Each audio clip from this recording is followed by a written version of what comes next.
Hello, everyone, and welcome to Landing Page Audits with Instapage. My name is Michael Egan. I'm a product marketing manager here at Instapage. And in this series, we're taking a look at a few landing pages and talking about what they do well and what they could do better. With me today is Jake Ayers, our head of digital marketing. And Jake, I'd love to walk through this Grammarly landing page with you.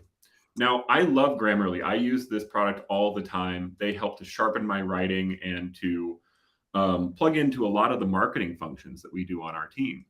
But I'd like to walk through this landing page with you and learn a little bit about what your thoughts are. Absolutely, Michael. I've been using Grammarly myself as well for almost 7 years now, I'd say. I think since I was a sophomore in college, so very familiar with this product and what it does. And yeah, I really, really love it. I think I put just about everything I've written through Grammarly. So really excited to jump into this one. Right on. Well, why don't we start with the ad that connects to this landing page? Every landing page is the destination of a journey. And so let's start with the start. So we see that this is a ad with a nice video. Tell me a little bit about your thoughts about what the purpose of this flow is from your perspective.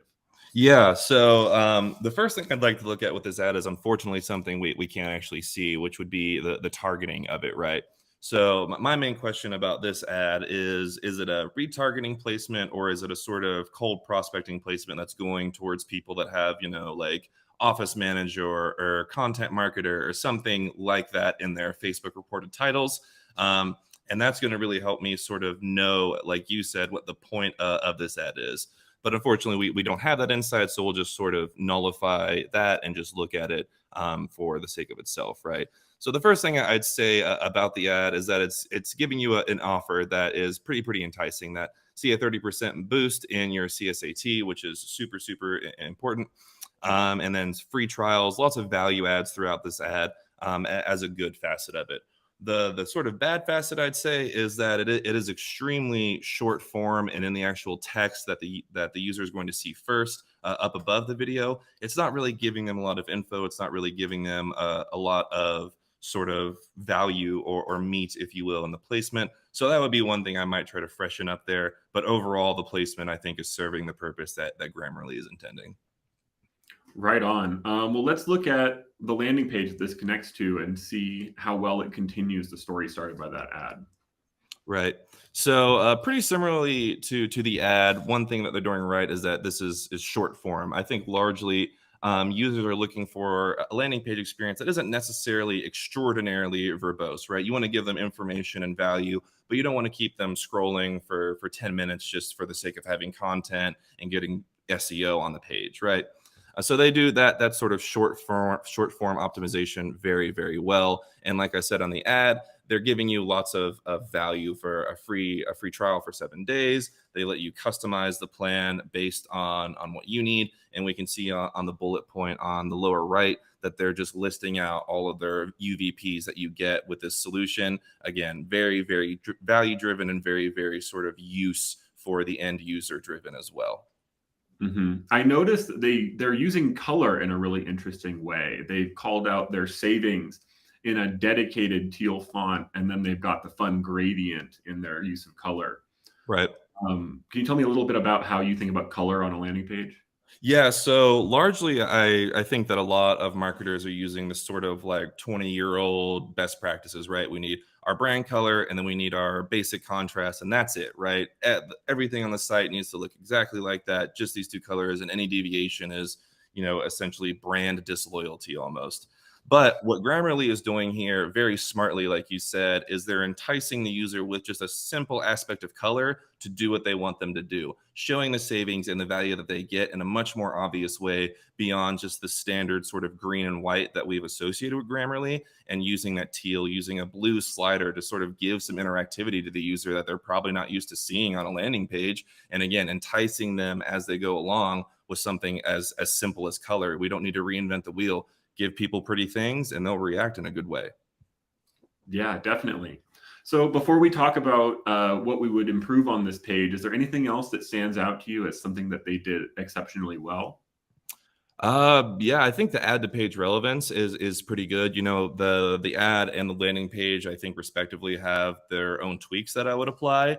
But when we just look at it through the facet of was the ad relevant to the destination that it was sending to, I think they did a very good job on that.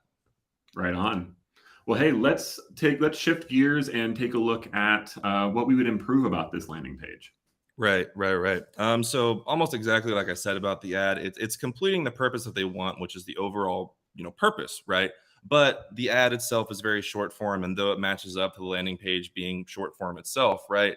I think there could just be a little bit more informational transaction for the user here. You know, we're getting our UVPs, we're getting the pricing slider, but those are really things that matter to Grammarly, right? Like how many seats are you going to buy? How much is your retainer? All that stuff is very Grammarly oriented, which is the point of the landing page. But I think the user could really benefit from something a little more informational, like maybe beneath the fold here, calling out for those UVPs that are in the bullet list on the lower right, expose upon them, expound upon them. Like, what do you actually get with them? What are all of your premium features? What does that actually mean? If I'm completely ignorant to Grammarly, I have no idea what all your premium features are.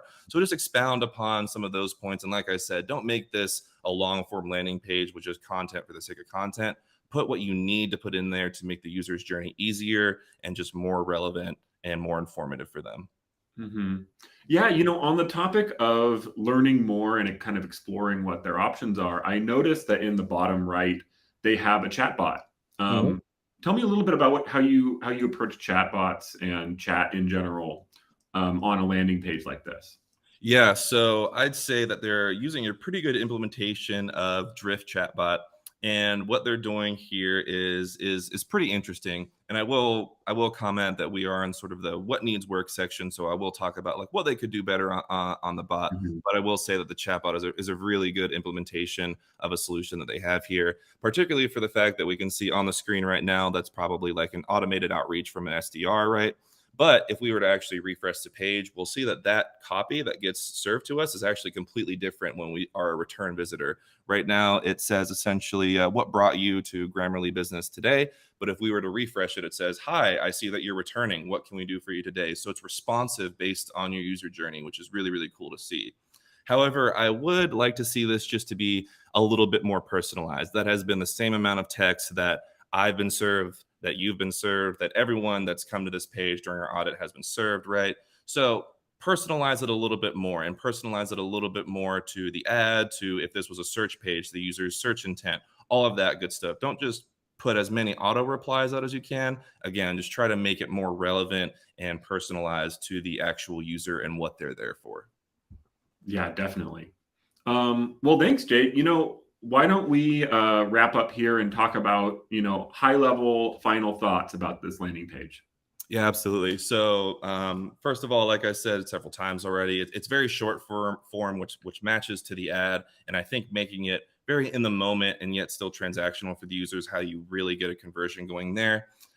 Just needs a little bit more info, a little bit more exposition on all the really great things that Grammarly is offering.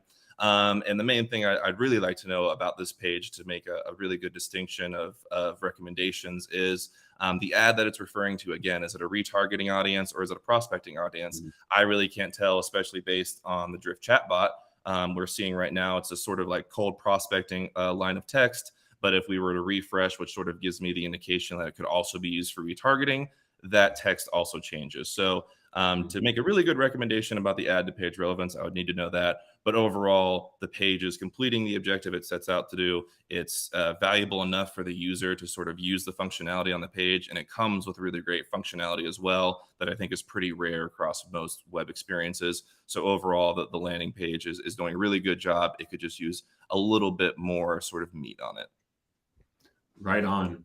Well, hey, Jake, thank you so much for sharing your thoughts. And thank you for tuning in. If you'd like to find more of this type of content, please follow us on social media or check out our webpage at instapage.com. Thanks very much.